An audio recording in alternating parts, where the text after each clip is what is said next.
All right, so we're on our last page of our review, number 12 and 13. We are working on composition of transformations. And directions say find the coordinates of P prime under each transformation. Um, what I'd like us to work on, just for good practice for the test, is I'm going to give you guys a point P to work with. So point P, let's say, is 2, -3. All right, so we're going to do our composition of transformations for number 12. Remember, we always start with the second one. So first, our reflection across the y-axis. So we have a rule for that. When we reflect across the y-axis, the rule is opposite of x, y stays the same.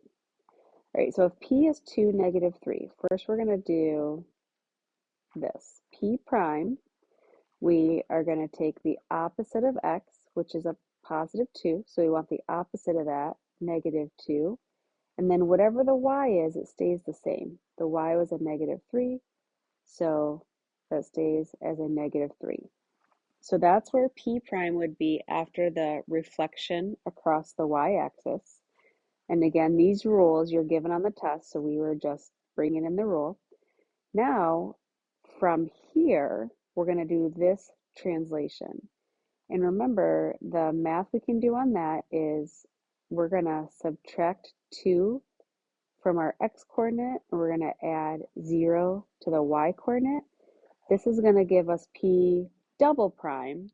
They're saying that P prime is the final image under the transformations. But just for our labeling sake, so we can keep it straight, we're going to give P double prime as the answer that they're looking for. All right, so we're going to do -2 as we were at. We're going to subtract 2. That has us go 2 units to the left. That puts us at a -4. And then we have a -3. We're going to add 0 to that, so that stays as a -3. And that's where P double prime would go, or where it would be. All right, so let's do the same thing. We'll use the same point P, 2, -3. For number 13, we have a composition of transformations. So we're going to start with the second one. First, we're going to reflect across the x-axis. So the rule for reflecting across the x-axis is the x stays the same, and we do the opposite of our y coordinate. All right, so let's first apply this rule to our point P. So P prime, we're going to keep the x the same. So the x was a +2, that just stays as a 2.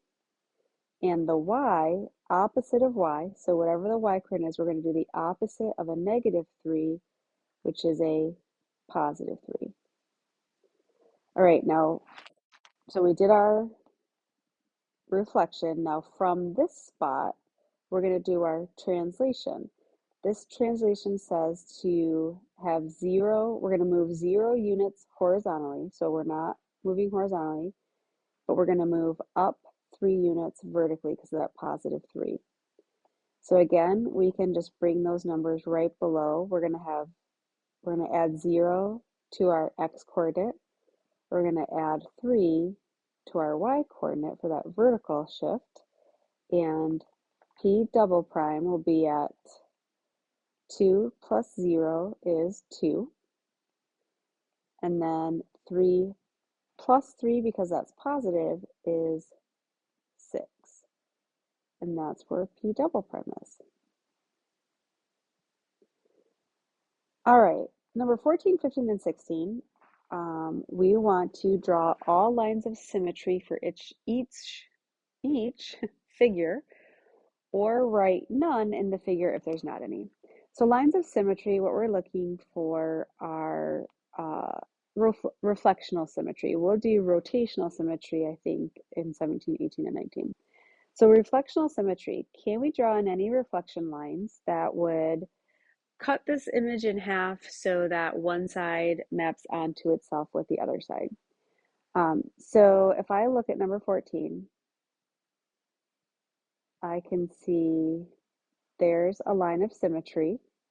And I'm going to label it 1 because as we draw in more lines, I think it's easy to lose track of how many we have.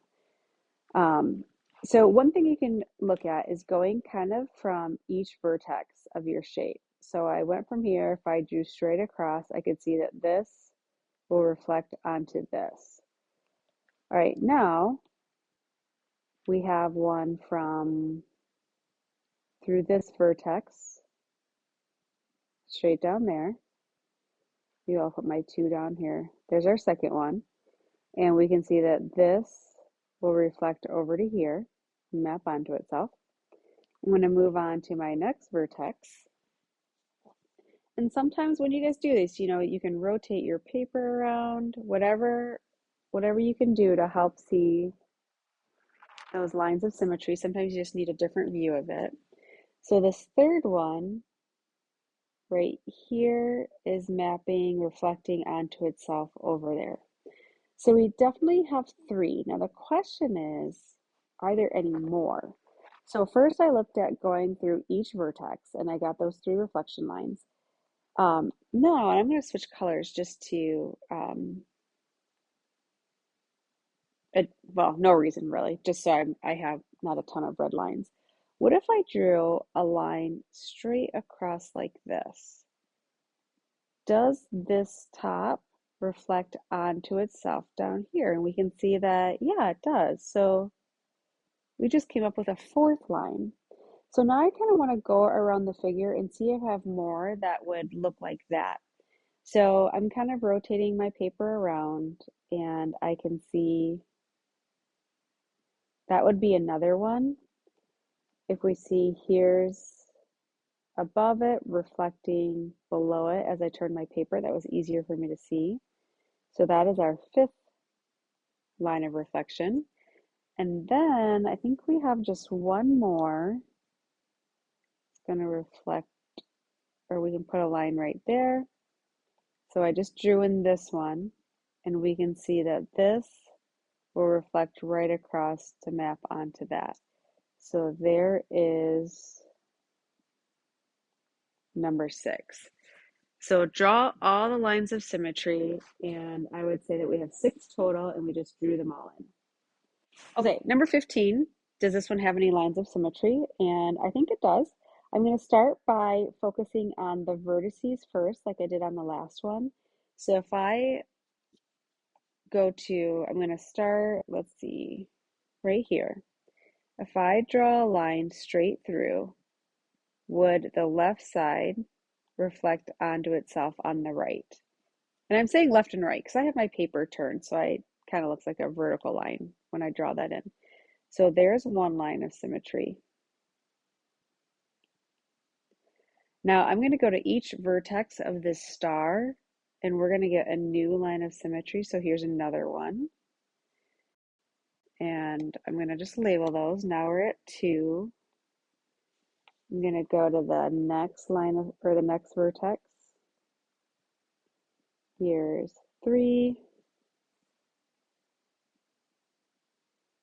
There's number 4. And I think we have one more right here. Ooh, kind of missed that. Let me try that one again. Well, not much better, but we can see what I mean. There's 5. And then do we think that we have any other lines of symmetry that are not already drawn in? And I don't think we do. So I think that one has 5 lines of reflectional symmetry. And I think we got them all. All right, number 16. Does this have any lines of symmetry? Well, again, we can approach it the same way we did over here. We kind of started with the vertices or in the star, maybe the points. In this triangle, I'm going to start here. If I draw a vertical line, see how the left side would reflect onto the right side. So I think we've got one line of symmetry right here.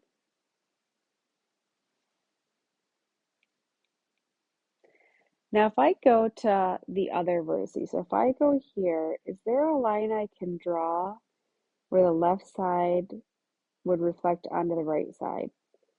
I'm saying left and right because I turned my paper so I'm kind of looking at, for me, this is a vertical line. So that's not a line of symmetry. This is not a line of symmetry. You can also look at, if you go halfway, is that a line of symmetry? So I think number 16 only has one line of symmetry.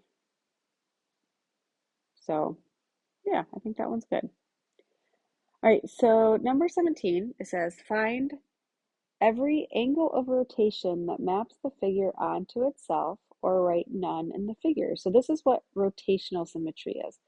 Rotational symmetry would be, I want you to picture there being kind of a point in the middle. And if we're rotating around, does this ever map onto itself? All right, so I'm going to try to show you how to do that in this program I'm working in. So I'm going to just trace this shape.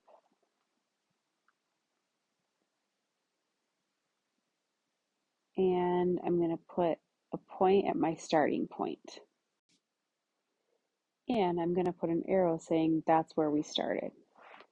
All right, so what we want to do is we want to see when we rotate this, does it map onto itself? And how many times does it do that till it gets back to where it started? All right, so here we go.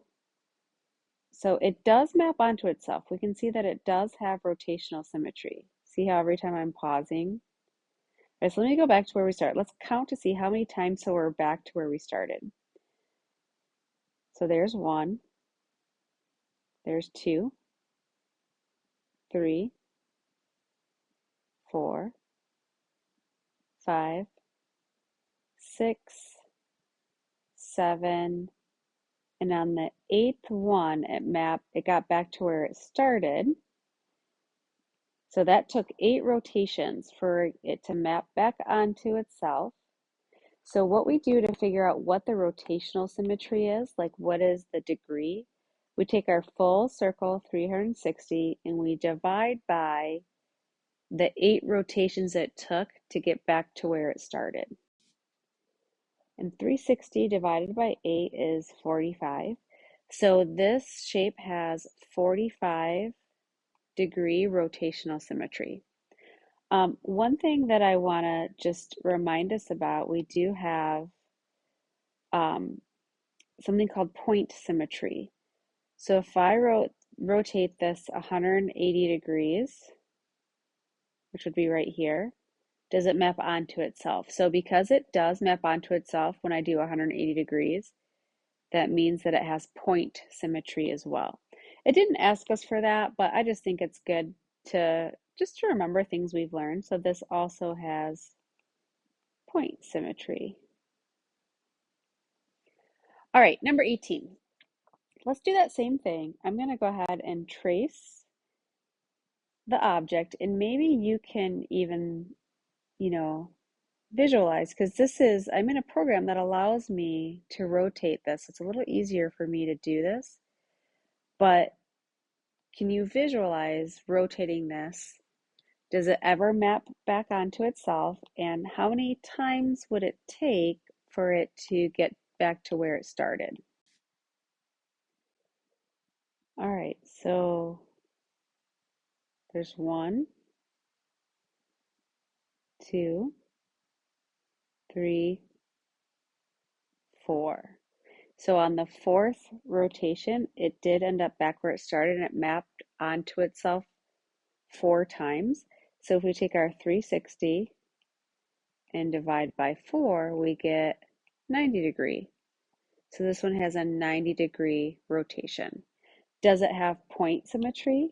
If I rotate it 180 degrees, does it map onto itself? And it does. I mean, not perfectly because of the way I drew that, but this one also has point symmetry. Again, it did not ask us, but it's just so fun to bring back vocab, right? All right, so what do we think about number 19? I'm going to kind of take the same approach. Let's just go ahead and I'm going to outline 19. That's our starting point.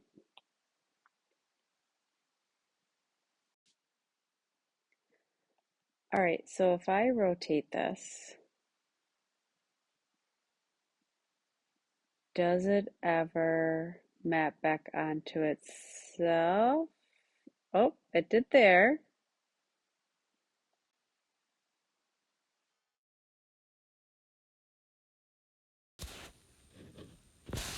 All right, so this one did have rotational symmetry, and it mapped back onto itself after kind of twice. It mapped onto itself 2 times. So if we take that, if we take that 360 divided by 2, this one has 180-degree rotational symmetry. And anything that has 180-degree rotational symmetry also has point symmetry.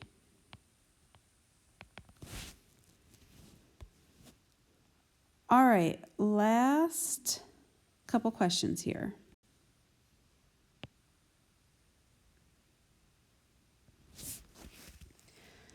Okay, last 2 questions are, we've done a couple similar to these, but we had a lot of points dedicated to this on the test, so we're just going to make sure we really are solid with how we're doing these. So first what I want to do is I want to identify points A, B, C, and D, because I have to come up with those ordered pairs from the graph. So point A, from the origin, we're going to the right 3 and up 5, so that has 3, 5. Point B is to the right 1, up 7. Point C is to the left 2, up 4. So it's -2, 4. And point D is, let's see, to the right 2, down 1. So 2, -1. Okay, so first we're going to do number 20. Not a lot of space to do number 20. But it's a composition. We have a rotation of 180 degrees about the origin. We're going to do this one first. Remember, we always start at the end. We're going to do this one first, and then we'll do our translation second. So our rotation of 180 degrees has a rule, -x, -y. Remember, we want to think of that as opposite of x, opposite of y. So I'm going to just do this work over here. All right, so A prime, I'm going to do the rotation rule, opposite of x, opposite of y. So it's going to give us a -3, -5. B prime, opposite x, -1, opposite y, -7. C prime, opposite of x, so +2, opposite of y, -4. And D prime, opposite of x, -2, opposite of a -1, +1. All right, so there's our rotation. Now our translation, we're going to translate these sets of points into A double prime, B double prime, C double prime, D double prime. And this set of ordered pairs will be the final answer. So the direction said find the coordinates of A prime, B prime, C prime, D prime. But I use those primes to label my middle set of points. So I'm just going to have double primes for the final answer. All right, so this one we have to do our translation. We're going left and right 0, that's our horizontal, and +3, so up 3. So remember, with your translations, you can write your shifting numbers right below these. So I know A prime, we have -3 plus 0 is -3, and then -5 plus 3, because it's positive, is -2. And then 0, 3, I'm going to write those around below my next set of points. -1 plus 0 is -1. -7 plus 3 is -4. And then let's move on to our C prime. 2 plus 0 is 2. negative 4 plus 3 is negative 1. And then our last ordered pair, negative 2 plus 0 is negative 2. 1 plus 3 is 4. So this is our answer for number 20. All right, last problem, number 21. I am going to go ahead and do this down here, just so I have a little bit more space. I'm going to rewrite my A, B, C, and D, my pre-image points. So A is 3, 5, B is 1, 7, C is negative 2, 4, and D is 2, negative 1. All right, so if we look at our composition, we have a reflection and a translation, but remember we are always going to start at the end, so we're going to do the translation first. So with our translation, I can write those numbers right below our ordered pairs. So negative 2 and 5. So A prime, we're going to do 3 minus 2, which is 1, and then 5 plus 5, which is 10. B prime, same thing, we're going to do minus 2 plus 5. So 1 minus 2 is negative 1, 7 plus 5 is 12. C prime, minus 2 plus 5, so we've got negative 2 minus 2 is negative 4. 4 plus 5 is 9. And then our last one, minus 2 plus 5. D prime is 2 minus 2 is 0. And negative 1 plus 5 is 4. All right, now we're going to reflect across the y-axis. So there's a rule we can follow to reflect across the y-axis of any coordinate is going to be a negative x or opposite of x and then y. All right, so A double prime, opposite of x, so opposite of 1 is negative 1. And then the y tells us to keep the y the same. B double prime, opposite of x, so positive 1, keep the y the same. C double prime, opposite of x, so that'll be positive 4, keep the y the same. And then D double prime, opposite of x, well 0, opposite of 0 is just 0, it's not positive or negative, but then we will keep the y the same. And these are the ordered pairs we would get after doing this composition. And we made it to the end. All right, nice job.